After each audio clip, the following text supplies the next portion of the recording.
Friends, இன்னைக்கு நன்னாரியை வச்சு நன்னாரி சர்பத் வீட்லேயே நம்ம செய்யலாம். இந்த சம்மருக்கு, இந்த வெயிலுக்கு நம்ம நிறைய சிரப்போ வீட்டில் ஜூஸு இதெல்லாம் போட்டு குடிப்போம். நம்ம வீட்லேயே ஹெல்த்தியாக எப்படி நன்னாரி சிரப் போடலான்னு பார்க்கலாம். நன்னாரியை நான் 100 கிராம் எடுத்திருக்கேன். இதை ஒரு கிண்ணத்தில் தண்ணியில் போட்டு நல்லா வாஷ் பண்ணிக்கலாம்.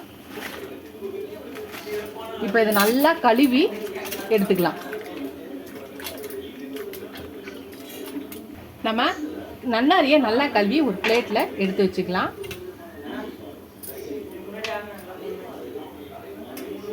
நம்ம நன்னாரியை நல்லா கழுவி வச்சுருக்கோம் இல்லையா, இந்த மாதிரி ஒரு இடிகல்லில் கொஞ்சமாக போட்டு இதை நல்லா தட்டி எடுத்துக்கலாம். எல்லாத்தையுமே இது மாதிரி நல்லா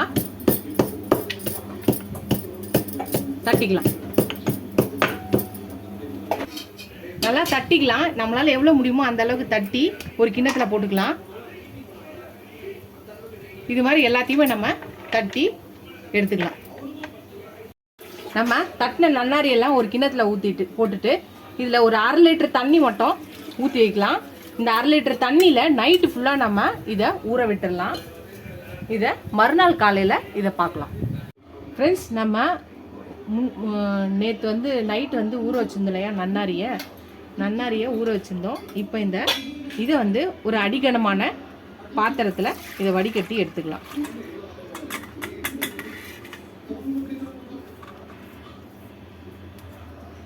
இந்த தண்ணியை நல்லா வடிகட்டி எடுத்தாச்சு. இப்போ இது ஒரு பக்கம் இருக்கட்டும். இப்போ இந்த தண்ணியில் நம்ம 1 கிலோ சர்க்கரையை போட போகிறோம்.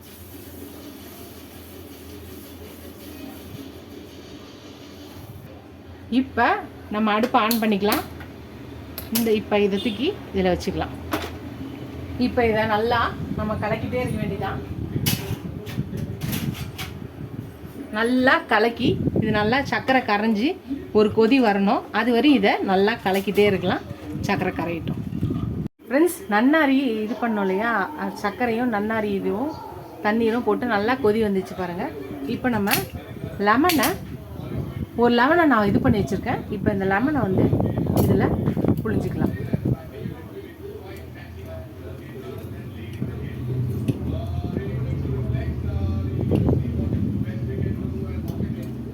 பாதி லெமனை புழிஞ்சிட்டேன். இன்னொரு பாதியும் புழிஞ்சிடலாம். இந்த லெமனை புழிஞ்சி ஒரு 10 நிமிஷம் கொதிச்சா போதும். டக்குன்னு நிறுத்திடலாம். நல்லா கலக்கிக்கலாம்.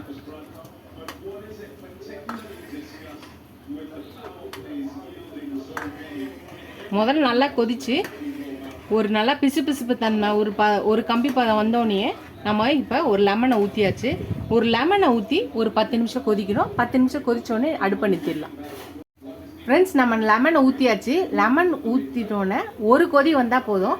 இப்போ நம்ம அடுப்பை ஆஃப் பண்ணிடலாம். அடுப்பு ஆஃப் பண்ணியாச்சு. இது நல்லா ஆற விடணும். ஆறினோடனே பார்க்கலாம். நம்ம நன்னாரி சர்பத் நல்லா ஆறிடுச்சு. இப்போ இதை வடிகட்டி எடுத்து வச்சுக்கலாம்.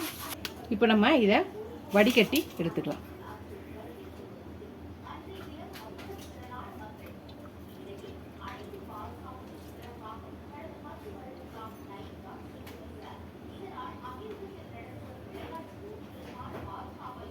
அவ்வளோதான், நம்ம நல்லா வடிகட்டியாச்சு. இப்போ இதை எடுத்துடலாம். அவ்வளோதான், நம்மளோட நன்னாரி சர்பத் வீட்டிலே நம்ம ரெடி பண்ணியாச்சு. இப்போ இதை ஃபஸ்ட்டு நம்ம சியா சீட்ஸு இல்லை சப்ஜா சீட்ஸு எதை நீங்கள் ஊற வச்சுருக்கீங்களோ அதை போட்டுக்கலாம். கொஞ்சோண்டு பாதாம் பிசுன்னு ஊற வச்சுருந்தா அதையும் போட்டுக்கலாம். இப்போ நம்ம நன்னாரி சர்பத்தை ஊற்றிக்கலாம்.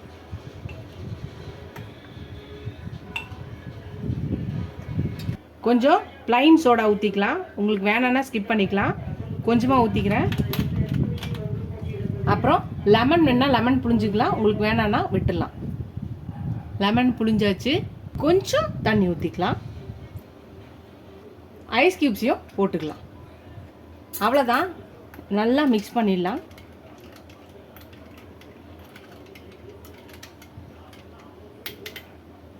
அவ்வளோதான், நம்மளோட ஹோம்மேட் நன்னாரி சர்பத் ரெடி ஆயிடுச்சு. நீங்களும் வீட்டிலையே நம்ம நன்னாரி சர்பத் செய்யலாம். இந்த சம்மர் ஹாலிடேஸ்க்கு நிறைய நம்ம ஜூஸு இது மாதிரி ட்ரிங்க்ஸ் தான் நிறைய குடிப்போம். ஸோ அதுக்கு நீங்கள் இந்த மாதிரி நன்னாரியை வீட்லேயே வாங்கி செய்யுங்க. டெய்லி ஒவ்வொன்றும் செய்யும்போது இதை வீட்லேயே ஹெல்த்தியாக கொஞ்சம் செஞ்சு வச்சுக்கிட்டோன்னா ஸ்டோர் பண்ணிக்கிறதுக்கும் நான் உங்களுக்கு யூஸ் ஆகும். இந்த சம்மர் ஹாலிடேஸ்க்கும் நம்ம நிறைய அப்பப்போ எப்போ வேணுமோ கலக்கி குடிக்கலாம். ட்ரை பண்ணி பார்த்துட்டு எப்படி இருக்குன்னு சொல்லுங்கள். ஃபஸ்ட் டைம் சேனலுக்கு சப்ஸ்கிரைப் பண்ணிட்டு பாருங்கள். இதோட சப்ஸ்கிரைப் பண்ண நல்லா ஃப்ரெண்ட்ஸ்க்கு தேங்க்ஸ். எனக்கு என் சேனலுக்கு சப்போர்ட் பண்ணிங்கன்னு நினைக்கிறேன். இதோட அடுத்த ரெசிபியில் பார்க்கலாம். டாடா பாபா ஃப்ரெண்ட்ஸ்.